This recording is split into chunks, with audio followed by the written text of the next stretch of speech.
한국외대 합격 키포인트 설명드리도록 하겠습니다. 프라임 리더스 김법성 강사입니다. 자, 한국외대는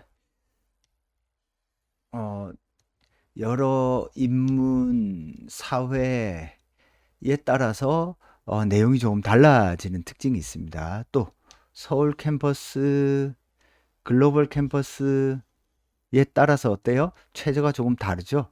그래서 여러분들 이것을 조금 잘 감안하셔서 시험을 보셔야 됩니다. 자, 우선적으로 한국 외대 문제 난이도가 어렵지는 않습니다. 난도가 높지는 않습니다. 다만 정확한 답이 있는 문제고 학교 측 의도가 아주 분명한 대학이기 때문에 한 개 정도는 틀려도 괜찮아요. 조금 오독하거나 실수를 하거나 해도 괜찮은데 두 개, 세 개 이상 뭔가 실수를 한다. 그러면은 합격하기가 조금 어렵다. 이렇게 보면 될 것 같습니다. 보통 한 개, 두 개면 거의 컷 왔다 갔다 컷. 그래서 한 개 거의 안 틀려야 된다. 이렇게 생각하시고 내가 한국 외대에 합격하려면은 틀리지 않아야 되겠다. 이런 생각으로 준비를 하셔야 됩니다. 특히 학교가 많이 예전부터 강조하던 게 뭐냐면 우리 대학은 그냥 쓰는 형식이나 방법들에 대해서 철저히 가이드를 주니까 제발 그것대로 따라 써라. 학교가 요구하는 것을 정확히 숙지하셔야 돼요. 학교가 요구하는 것. 요거를 정확히 숙지를 하지 않고 글을 쓰다, 그러니까 논술을 잘 쓰던 학생들이 한국 외대나 동국대 이런 데 떨어지는 이유들이 뭐냐면 나는 잘 쓰니까 그냥 내 맘대로 쓰는 거야. 근데 이제 한국 외대나 동국대 이런 대학들은 학교가 요구하는 것이 정확히 정해져 있기 때문에 그 정해진 것을 반드시 쓰셔야 됩니다. 무슨 말인지 알겠죠? 그래서 그걸 정확히 숙지하면서 글을 쓰자. 자, 시험 시간은 90분이고요. 시험 시간은 90분. 세문항에 1500자 정도 나옵니다. 그래서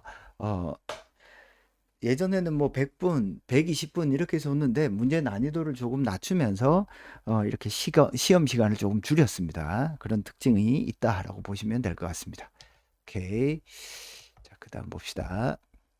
자, 인문하고 사회 문제 스타일이 다릅니다. 인문 문제와 사회 문제 스타일이 달라요. 어떻게 다른지 한번 보세요. 자, 제가 바로 문제를 한번 보여드리겠습니다. 자, 인문 문제 1번, 2번. 인문 문제 1번, 2번, 3번. 자, 영어 제시문이 있네요. 그죠? 최근에 이렇게 영어 제시문이 나오는 대학이 연대, 외대 뭐 요 정도 말고는 잘 안 나오죠. 그죠? 영어 제시문 나옵니다. 자, 그다음 뭐가 달라요? 1번, 2번. 뭐가 다른 것 같아요? 1번. 한번 살펴보세요. 2번. 조금 이따 제가 자세히 보겠지만 3번. 뭐가 들어 있죠? 3번에는 도표와 그래프가 들어 있습니다. 그죠? 매번 이렇게 나오니까 여러분들이 사회계열을 쓰는 학생들은 도표 그래프를 좀 꼼꼼히 볼 필요가 있다. 그 다음에 조금만 더 디테일하게 한번 그럼 보겠습니다. 1번에는 어떤 문제가 나오냐? 가나다라마바는 어떤 변화와 그 결과를 보여주고 있다. 그 결과가 긍정적인지 부정적인지에 따라 어때요? 논지 안에 중요한 어떤 주제나 키워드가 들어있죠. 그죠? 그래서 이 키워드를 중심으로 제시문을 재구성하는 거예요. 재구성해서 어때요? 분류하고 요약할 수 있는지를 봅니다. 그래서 1번은 분류 요약 문제가 많이 나오고요. 자, 2번 문제는 보기 1을 바탕으로 다라를 대조평가하시오. 그래서 2번 문제는 비판, 평가 이런 문제들이 주로 나옵니다. 3번 문제를 보시면 보기 3의 요나스의 관점에서 보기 3, 이 문제가 작년 기출문제입니다. 최근에 나온 외대 문제 중에서 조금 난이도가 높은 문제에 속합니다. 그렇다고 어마어마하게 어려운 건 아니고요. 예전에 비해서 영어 지문의 난이도가 조금 올랐다. 작년 이 기출 인문 문제 같은 경우 그렇습니다. 2023년, 2023년 모의, 2022년 전부 다 영어 제시문의 난이도가 거의 어느 정도 수준이냐? 그냥 수능 수준이에요. 수능 수준. 그래서 수능에서 한 2에서 3등급 정도 나온 친구들이라면 어렵지 않게 독해가 가능한 어떤 문제입니다. 그래서 영어 제시문이 나오기 때문에 너무 어렵다 이렇게 생각할 필요는 없어요. 이때까지 나왔던 영어 지문의 난이도를 보면 한 2에서 3등급, 한 4등급 정도까지도 충분히 독해할 수 있는 수준의 문제가 나왔다라고 보시면 되겠습니다. 요나스의 관점에서 사를 설명하고 이를 바탕으로 보기 3의 벤담의 관점에서 보기 2의 밑줄 친 주장이 왜 타당한지 추론하시오. 여기 뭐라고 돼 있어요? 추론하시오 되어 있죠. 추론. 자, 잠깐만 하나 더 넘겨서 외대 문제 사회입니다. 사회 계열은 어때요? 똑같습니다. 두 유형으로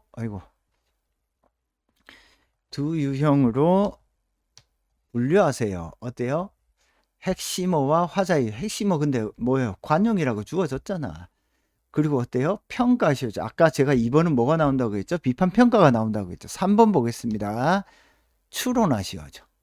자, 이런 문제 패턴이 인문과 사회는 똑같아요. 무슨 말인지 아시겠어요? 그러니까 인문이든 사회든 이 대학은 문제가 나오는 패턴이 거의 정해져 있습니다. 그러니까 1, 2, 3번의 역할이 정해져 있다는 뜻입니다. 그래서 이 대학의 특징 1, 3번의 유형이 정해져 있어요. 그래서 무조건 반복 연습이 가장 중요합니다. 반복 연습을 하면서 어떻게 생각해야 되냐? 학교 답을 꼼꼼히 분석해서 여러분들은 뭔가 글을 쓴다라고 생각하지 말고 학교 답처럼 쓰는 연습을 하셔야 됩니다. 이게 합격에 아주 중요한 방법이에요. 왜냐하면 학교가 쓰는 답의 패턴이 정해져 있고 실제로 그런 답으로 쓴 학생들이 합격해서 옵니다. 그래서 학교가 요구하는 답안의 패턴을 그대로 쓰셔야 됩니다. 무슨 말인지 아시겠죠? 자, 여러분들 추론이 뭐예요? 추론. 학생들한테 왜 타당한지 추론하세요 라고 하면 추론이 뭔지 몰라요. 추론한다라고 하는 것은 예를 들어서 어떤 인과관계가 있다고 칩시다. 원인과 결과가 있다고 칩시다. 우리는 원인이라고 하는 건 어때요? 과거에 일어난 거죠. 과거. 어떤 현상에 대해서 이러이러한 원인을 어때요? 추론할 수 있죠. 반대로 자, 요거는 현상이 일어났어. 현상이 발생했어요. 발생했을 때 뭔가 원인을 추론할 수 있습니다. 그렇지만 우리는 어떤 이론에 대해서 이러이러한 인과관계에 의해서 앞으로 어떻게 될 거야 라고 미래를 우리는 설명할 수도 있죠. 그렇죠? 현상이 아직 발생하지 않았어. 그것이 앞으로 어떻게 될 겁니다. 추론할 수 있습니다.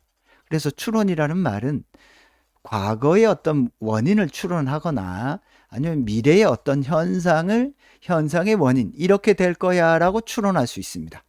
더 나아가서 미래의 이것이 우리 사회에 어떤 의미가 있어요 라고 추론할 수 있습니다. 그래서 과거의 것을 추론하면은 인과관계의 원인을 추론하는 거고요. 미래의 것을 추구하면 이러이러한 이유 원인에서 앞으로 어떻게 될 것입니다 라고 추론하는 거예요. 덧붙여서 이것이 의미하는 바는 무엇이라고 추론할 수 있습니다. 이렇게 됩니다. 무슨 말인지 아시겠어요?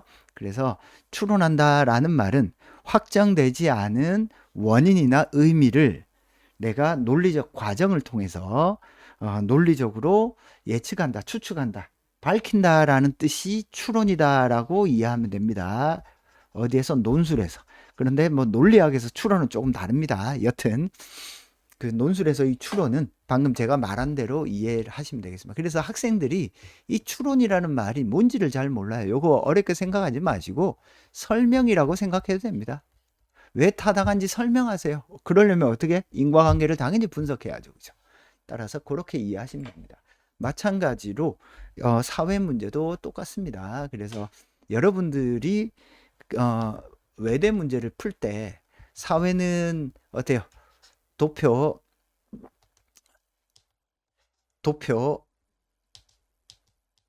네. 도표 그림 요것들을 잘 읽으셔야 되고 인문 문제는 영어 제시문을 잘 읽으셔야 된다. 무슨 말인지 아시겠죠? 이런 차이가 있습니다. 또 외대 같은 경우는 이제 LT나 뭐 글로벌 경영 뭐 이런 데는 또 점수가 LT나 LD 학부 뭐 이런 거 있잖아요. 이런 데는 또 최저가 좀 높으니까 여러분들이 그걸 참고하셔서 지원을 하시면 되겠다. 그러면 외대를 합격하기 위해서는 어떻게 해야 되냐? 외대는 친절하게도 제가 요거 하나만 이야기할게요. 여기 핵심어가 들어있죠. 외대는 키워드가 엄청나게 중요합니다. 여러분들이 키워드를 놓치면 안 돼요. 근데 요게 학교가 정해둔 키워드가 있어요. 학교가 정해둔 키워드.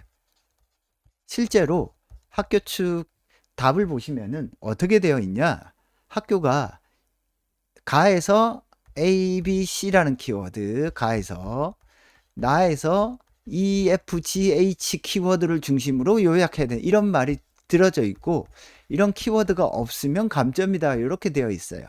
실제로 옛날에는 어떻게 문제가 됐냐면 지금처럼 가나다라 마바사 이렇게 주고 제시문을 전체를 포섭할 수 있는 키워드를 찾고 그 키워드를 중심으로 두 입장으로 분류해서 각각 요약하시오. 이렇게 나왔어요. 자, 그런데 예전에 그래서 키워드를 직접 제시해 주지 않았어요. 근데 이제 그때 좀 문제가 이상한 문제가 있어가지고 제가 이 키워드가 왜 이게 키워드냐, 논리적으로 말이 안 된다. 그래가지고 제가 외대에 전화를 해가지고 따진 적이 있습니다. 그 다음 해부터 이 키워드가 어때요? 정확히 제시된 형태로 나왔어요. 그래서 왜 그렇게 키워드를 썼냐 그래 물어봤더니 각각 제시문 안에 어떤 중요한 키워드가 있는데 이 키워드가 그냥 다 들어있기 때문에 중요한 키워드로 선정했다고 하더라고요. 근데 이게 제시문을 읽어보면 그게 중요한 키워드가 아니거든. 그러니까 학교가 어떻게 채점하는지 아시겠어요? 이 키워드를 발견해내서 그것을 가지고 답을 구성할 수 있냐 없냐를 가지고 측정한다라는 뜻입니다. 자, 그 다음에 그래서 아래 두 제시문의 핵심어와 화자의 입장, 가마를 분류하러 어때요? 키워드가 엄청 중요한 대학입니다. 키워드를 놓치고 쓰시면 안 된다. 자, 그러면 실제로 여러분들이 합격하는 글을 쓰려면 어떻게 해야 되느냐? 자, 1번 같은 경우에는 문제가 이렇게 분류 요약형으로 정해져 있습니다. 학교가 1번은 분류 요약형 낸다고 했으니까 요거는 반드시 꼼꼼히 읽어보세요. 요거는 어디에 들어있냐면 2024년 논술 가이드북에 들어있는 내용입니다. 요거는 중요하기 때문에 제가 좀 읽어보겠습니다. 분류 요약형 문제는 제시문의 내용을 정확히 이해했는가를 평가하기 위한 문항으로 제시문들의 문제에 맞게 분류한 후 핵심 내용을 간결하게 서술해야 된다. 어떻게 길게 쓸 칸은 없어요. 간결하게 쓰셔야 됩니다, 여러분. 무슨 말인지 알겠죠? 간결하게 서술해야 되고 연결 어구를 잘 하면서 효율적으로. 그 다음에 어때요? 핵심어는 보통 제시문 속에 나타나지만 반드시 그런 것 아니다. 우회적 표현이나 예시를 주지 않아 암시문이 주어질 수 있는 만큼 적절한 어휘를 새롭게 찾아야 할 때도 있다. 뭘 해야 된다는 뜻이에요? 개념화를 해야 된다는 뜻입니다. 그래서 이 문항에서 범하기 쉬운 실수는 제시문제를 구절을 그대로 사용하는 것이다. 제시문을 그대로 사용하면 어떻게 된다? 얘가 똑똑한지 안 똑똑한지 파악이 안 되죠. 그래서 적절하게 요지를 자신의 언어로 표현하는 게 필요합니다. 그리고 제시된 어떤 키워드를 다른 핵심어와 연결해서 이 키워드와 저 키워드가 어떻게 연결되는지 내가 잘 알고 있다. 자, 비판평가형 문제는 몇 번 문제? 2번 문제입니다. 요게 1번 문제, 2번 문제. 자, 학교가 이렇게 낸다라고 7, 8년 전부터 이렇게 강조를 하고 있습니다. 그런데도 학생들이 자기 스스로 학교의 가이드북을 꼼꼼히 읽으면서 내가 어떻게 쓸까를 고민하지 않고 글을 쓴단 말이야. 그래서 어떤 의도인지를 정확히 숙지하는 게 중요합니다. 그래서 논지의 부당함을 지적하는 과정에서 얼마나 논리적이냐 설득력이 있느냐 요걸 본다라는 뜻입니다. 자, 그래서 서로 상반된 입장의 제시문이 주어지고 하나의 입장을 자유롭게 선택해 상대방의 의견을 비판하게 하는 경우 자신의 관점을 충분히 대입하여 논수할 수 있다. 그래서 나의 의견에 대한 반대 입장에서 어떤 논리를 적용하여 비판할 수 있는지 평소에 연습해 보는 것이 중요하다. 특정한 입장의 장단점을 예시로 서술할 때 제시문에 이미 거론된 내용만을 반복해서 언급하거나 지나치게 판에 박힌 사회 현상만을 논술할 경우 식상한 글이 될 수 있다. 그래서 비판 평가형 문제는 얼마나 여러분들이 논리적으로 문제점을 지적하고 따지고 들어가는가, 이게 중요한 관점 포인트다라고 이해하시면 될 것 같습니다. 자, 그다음 3번 문제죠. 적용 출력용 문제입니다. 3번 문제는 영어 지문이나 도표 그래프를 바탕으로 제시문이 요구하는 문제가 출제될 가능성이 높다. 그래서 자료에서 주어진 명제 조건을 확인하고 적용 대상 내용과 대상이 무엇인지 명확히 파악한다. 질문에 이미 절반의 답이 들어있다고 볼 수 있으므로 문제를 여러 번 읽어 출제자의 의도를 완벽하게 이해해야 된다. 무슨 말인지 알겠죠? 출제자의 의도를 완벽히 이해해서 무엇을 어디에나 추론해 나갈 것인지를 숙지하고 단계적으로 답을 서술해야 된다. 그래서 외대 문제를 형식이 정해져 있기 때문에 외대 문제는 최소한 3개에서 5개 정도를 완벽히 분석해야 돼요. 그러면은 여러분들이 합격하는데 큰 무리가 없다. 자, 마지막으로 학교가 그래서 아까 말씀드린 2024년 논술 가이드북에 중요한 방법을 넣어놨어요. 이게 진짜 중요한 겁니다. 시간에 맞춰서 쓰는 연습 반드시 하세요. 시간에 맞춰서 쓰는 연습 반드시 하세요. 자, 해설이나 이런 거 보지 오로지 자신의 힘만으로. 그 다음에 본인의 답지를 학교 답이랑 꼼꼼히 비교해야 돼요. 자, 꼼꼼히 비교하면서 색깔펜으로 체크하면서 내 답에는 없는데 학교 답에는 있는 거를 아주 꼼꼼하게 보셔야 돼요. 그래서 그런 단어를 넣으면 어떻게 해야 될까? 그래서 답안을 필사하면서 이런 형태로 써야지. 그래서 외대는 답안을 필사하면서 이렇게 생각하세요. 이런 형태로 쓰려면 내가 어떻게 해야 될까? 그래서 여러분들이 시험장에서도 답안의 문장이나 흐름이 머릿속에 떠올라야 됩니다. 3번. 그래서 똑같은 문제를 풀어보면서 답안처럼 쓸 수 있는 체크해 보세요. 이거 외워서 쓰는 거 아닙니다. 외워서 쓰는 거 아니다. 3번. 필사를 반복하면서 여기도 나와 있잖아. 절대 암기하는 것이 아니라고. 내가 글을 쓸 때 어떤 부분을 놓치고 있는지. 이 5개 엄청 중요합니다. 이런 지금 공부 방법은 외대뿐만이 아니라 뭐 동국대라든지 단국대라든지 이런 대학에 모두 덕성여대라든지 모두 적용할 수 있는 공부 방법이에요. 그래서 이런 대학들은 학교가 원하는 답안의 형태나 패턴이 있기 때문에 가급적이면 그걸 지켜주는 형태로 글을 쓰는 것이 좋습니다. 자, 그래서 요거를 머릿속에 넣어두시고 외대를 준비한다면은 여러분들이 합격하는데 큰 문제가 없겠다. 자, 외대 합격 포인트 설명 여기서 마무리하도록 하겠습니다. 프라임 리더스 김법성 강사입니다. 감사합니다.